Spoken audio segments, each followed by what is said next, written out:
Fala galera, estamos de volta aqui na Tela Vista hoje para falar sobre o casting, sobre o elenco da saga Rocky Balboa, como eles estão hoje, o que eles estão fazendo. Vamos responder algumas perguntas. O ator do Apollo Creed, ele tirou sarro do Stallone na época de fazer os testes. A mulher do Drago já foi esposa do Sylvester Stallone na vida real. Vou responder tudo isso no vídeo de hoje da Tela Vista.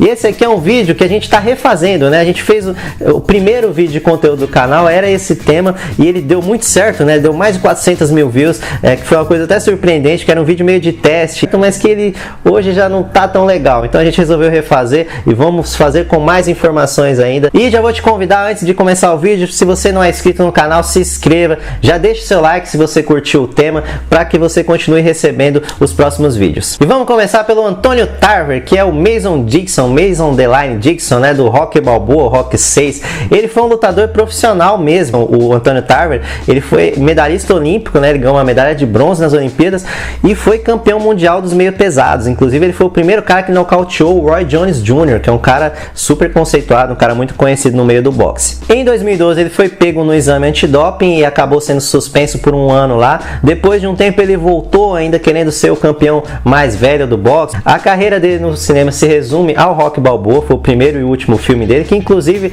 gerou um processo. Ele processou os produtores do Rocky Balboa, alegando ali uns pagamentos pendentes, coisa do tipo. Não deu em nada, e hoje ele tá lá, ele é um atleta semi-aposentado, porque ele tá sempre prometendo um retorno. Ele continua postando os treinos dele no Instagram. É, só comer, né? Mas acredito eu que ele não deva voltar mais pela idade, então ele basicamente vive essa vida de fazer as apresentações ali, de participar de evento como ex-atleta, como ex-campeão mundial. Vamos agora com o Tommy Morrison, que viveu lá o Tommy Gunn no Rocky 5, né? Esse cara também foi lutador profissional e também foi campeão mundial. Ele foi campeão mundial dos pesos pesados em cima do George Foreman, que acho que muita gente nem sabe, né? Mas o pessoal mais novo, principalmente o George Foreman, não é só o cara da grill lá, ele é um ex-campeão mundial dos bons, foi um dos maiores lutadores da história do boxe. O Tommy, ele perdeu o título um ano depois e nunca mais recuperou. Você derrubou ele, Tommy. Por que não tenta me derrubar? Não, só no ringue, Tommy Gunn só luta no ringue. Vamos embora. Meu ringue é lá fora. Tô te esperando. Vamos embora daqui. Também o primeiro e o último filme do Tommy Morrison. Em 96 ele anunciou que estava com HIV e foi suspenso do boxe, né, definitivamente. Continuou trabalhando com teatro, mas em 2013 infelizmente o Tommy Morrison veio a falecer.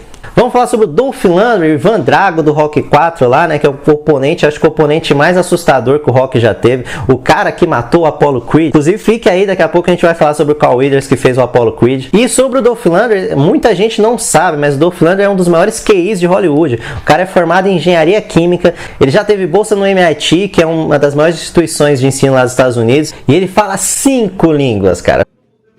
5 línguas. A gente às vezes tem dificuldade para falar o português correto. Imagine um cara que fala 5 línguas fluentemente. E além de ser um crânio, o cara também é um atleta de verdade, porque ele foi campeão europeu de karatê 2 vezes. Então respeito o Dolph Lundgren. Pode-se dizer que o Dolph Lundgren foi um dos caras que mais deu certo, né, dessa franquia Rocky Balboa. Ele é um cara que ali depois do Rocky fez muitos filmes grandes, né? Fez Soldado Universal, fez o filme lá com o Brandon Lee, o Massacre no Bairro Japonês, se eu não estou enganado. Fez o Justiceiro da Marvel. Muita gente não conhece esse filme. Existe um Justiceiro dos anos 90 com Dolph Lundgren de cabelo preto, raridade das raridades. Fez o He-Man também, né? E aí sim, o Dolph Lundgren foi muito bem ali até mais ou menos metade dos anos 90, depois deu uma decaída, começou a fazer muito filme de ação B, que ia direto para DVD, até que o Stallone resgatou ele na franquia Mercenários, resgatou ele e mais uma galera. E o último grande sucesso do Dolph Lundgren, que continua na ativa, foi justamente o Creed 2, onde ele faz novamente o Ivan Drago e traz o filho dele para lutar contra o filho do Apollo Creed.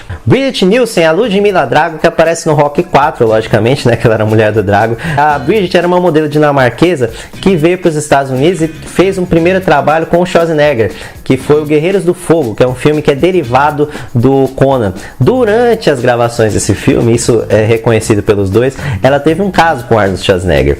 Um ano depois, ela veio a se casar com o Sylvester Stallone. Eu conto um pouco dessa treta no vídeo de rivalidades do Stallone e do Schwarzenegger, Schwarzenegger, que eu vou deixar no card aqui. Então, no auge da carreira dela ali, ela trabalhou no Rocky 4, trabalhou no Stallone Cobra e no Um Tira da Pesada 2 com o Ed Murphy. Depois disso, ela se enveredou por outros caminhos, né? Gravou 5 discos, posou para Playboy, participou do Big Brother, também participou de um reality show de recuperação, de rehab, né, para celebridades, porque ela tinha muito problema com drogas e alcoolismo. O último grande trabalho dela, até dando um pouquinho de spoiler, mas eu espero que vocês já tenham visto o Creed 2, ela aparece no Creed 2, então é o último grande filme onde tem a Brigitte Nielsen aí. Então vamos lá, vamos falar sobre a Talia Shire, que é a Adrian, a nossa querida Adrian, a eterna musa do rock. A Talia Shire é irmã do Francis Ford Coppola, é um dos maiores diretores da história do cinema aí, e ela é tia de um cara chamado Nicholas King Coppola. Esse cara, provavelmente esse nome vocês não conhecem, mas esse você vai conhecer, que é Nicolas Cage. Ela é tia do Nicolas Cage,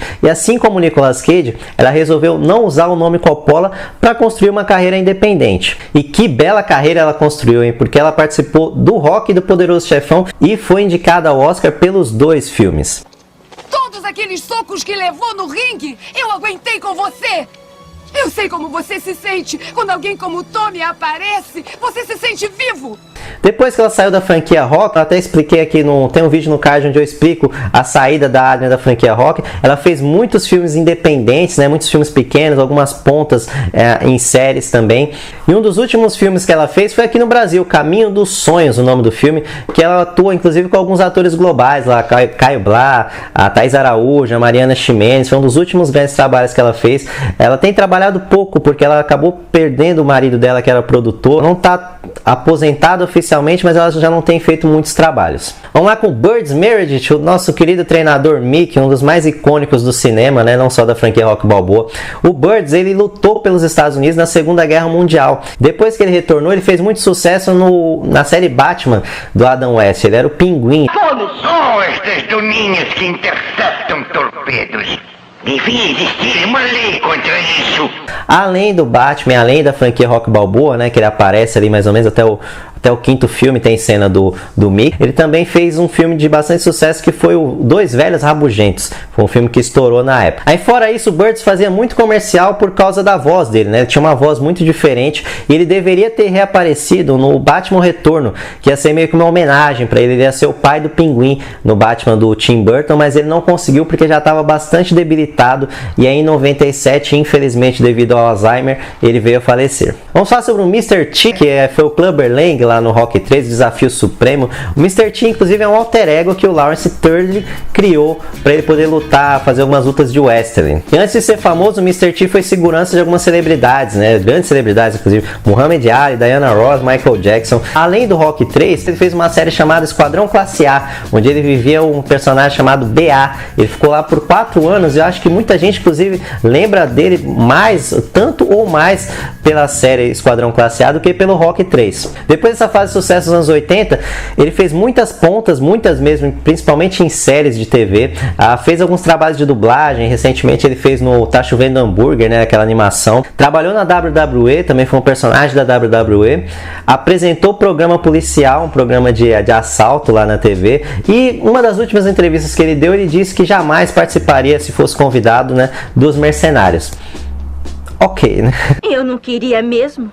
Burt Young, que era o Polly, a gente reveza entre momentos de gostar e não gostar do Polly na franquia, né? O Burt Young era um cara que, ele era ator de teatro em Nova York. No Rock 1 ele concorreu ao Oscar como Polly, e ele acabou pegando muitos papéis que aproveitavam daquele estereótipo do ítalo-americano, de máfia, enfim. O grande filme dele fora da franquia Rock Balboa é o Era Uma Vez na América, com o Robert De Niro. Depois disso ele também entrou naquele ato de muitos filmes independentes, muitos filmes menores. Um dos últimos de mais sucesso dele aí é um sucesso, assim, né? O Assassinatos em Amityville, que é aquela franquia de terror, né? Que tem vários contos, várias histórias do Amityville ali. E ele agora tá meio que afastado do cinema, não tem feito muita coisa também. Ele se dedica às artes plásticas, dá pra ver bastante coisa no site dele lá. Vamos de Sylvester Stallone, né? Por que não? O motivo de existir essa franquia Rock Balboa é justamente o Sylvester Stallone, que escreveu o roteiro do Rock em 3 dias, depois de assistir uma luta do Muhammad Ali contra o Chuck Wepner, e tem toda aquela história de perseverança, né? Porque ele manteve a postura dele, não queria que outros outro cara protagonizasse o filme. Ele só vendeu o roteiro quando ele mesmo pôde protagonizar o filme, e foi um belo de um acerto, né? Porque ele concorreu ao Oscar pelo filme e se tornou um dos maiores nomes de Hollywood. Logo depois que ele explodiu com Rocky Balboa, ali nos anos 80, o Stallone foi um dos maiores astros de Hollywood, um dos atores mais bem pagos, acredito até que tenha chegado a ser o ator mais bem pago de Hollywood, com franquias grandes, com filmes de bilheterias absurdas, né? Além do Rocky, principalmente o Rambo, aí vem ali Risco Total, Tango e Cash, Stallone Cobra, Demolidor, Especialista, vários filmes que fizeram muito dinheiro. No final dos anos 90, início dos anos 2000, ele teve uma queda brusca de bilheteria, já não conseguia emplacar tanto sucesso, até que ele reacendeu com o Rocky Balboa e o Rambo 4, ressuscitaram o Stallone para o primeiro escalão de Hollywood, e ele continua aí super nativa, né? Quem acompanha sabe que ele tem feito muitos filmes aí, fez bastante sucesso ainda com o Guardiões da Galáxia, ele hoje faz parte do mundo da Marvel, e com o Creed 2. E antes da pandemia aí do coronavírus, ele estava gravando um filme chamado Samaritan, que é um filme sobre um herói aposentado, enfim, um herói totalmente diferente lá. Então é muito provável que após acabar toda essa questão da pandemia, esse seja o primeiro filme do Stallone a ser lançado. Se você está vendo muito tempo depois da pandemia, diga aí nos comentários se realmente foi o primeiro a ser lançado. Antes de chegar no nosso último, né, que é o Apollo Creed, queria deixar um recado aí. Se você gosta de bonés com estampa de cinema, gostou desse boné do Rocky Balboa, vou deixar um link aqui na descrição para você poder comprar o seu. Então vamos encerrar com o Carl Weathers, né, o Apollo Creed, o eterno algoz, o rival do Rocky Balboa ali. O Carl Weathers, ele começou, antes de ser ator, ele foi jogador de futebol americano, profissional. E uma história engraçada é que quando ele foi fazer os testes lá pro filme, pro Rocky, ele trocou as falas com o próprio Stallone, né? Ele fez o teste com o próprio Stallone, e aí ele ficou enfesado e virou pro diretor e falou: olha, se eu tivesse um bom ator aqui comigo, talvez eu fizesse melhor esse teste. Aí deu aquele susto, né? O diretor falou: cara, calma aí, pelo amor de Deus, esse aqui é o Stallone, é o cara que vai ser o próprio Rocky Balboa. Aí, na maior tranquilidade, o Carl Weathers ainda virou e falou: talvez ele melhore então até lá. Aí os caras começaram a cair na risada, principalmente o Sylvester Stallone. O Sylvester Stallone conta isso, ele conta essa história, que ele falou: cara, esse cara é o Apollo Creed, tem que ser ele. Ele virou pro diretor lá e falou: contrata ele, meu. É ele esse cara tem a atitude do Apollo Creed que eu preciso. Toda a Filadélfia, que toda a América, que todo mundo me veja destruir esse homem depois de 2 rounds, porque depois dessa luta ele vai ter que doar o que sobrou do corpo dele à ciência, mas não vai sobrar muito, isso eu garanto. E ali, depois de fazer o Rock, o Carl Weathers tem alguns trabalhos conhecidos com o Arnold Schwarzenegger no Predador. Dylan! You son of a bitch. Fez também um trabalho com o Adam Sandler, no Maluco no Golfe, lá nos anos 90. E depois de muita labutagem, muitas pontas em séries, ele até chegou a produzir alguns vídeos de treinamento do exército americano. O Carl Weathers ganhou destaque novamente agora na série The Mandalorian, que é uma série derivada do Star Wars, a primeira série do Star Wars para o Disney Plus. E o Carl Weathers está lá com papel de destaque. E outra coisa, ele quase apareceu no Creed 2 como um fantasma do Apollo Creed. Não. Os caras desistiram dessa ideia. Pra falar a verdade, acho que bom que eles desistiram dessa ideia, né? E é isso aí, pessoal. Esse foi o nosso vídeo sobre o elenco do Rocky Balboa. Espero que vocês tenham gostado. Eu vou deixar aqui na descrição o link para as redes sociais de alguns atores que eu encontrei, tá? Vou deixar aqui para vocês poderem acompanhá-la também. E aí, se você gostou, quer estragar, filho, deixe seu like aqui, comente aí o que mais te surpreendeu, o que você não sabia na história desses atores aí. Deixe sugestões pra gente continuar fazendo esses vídeos e a gente se vê na próxima. Hasta la vista, tchau!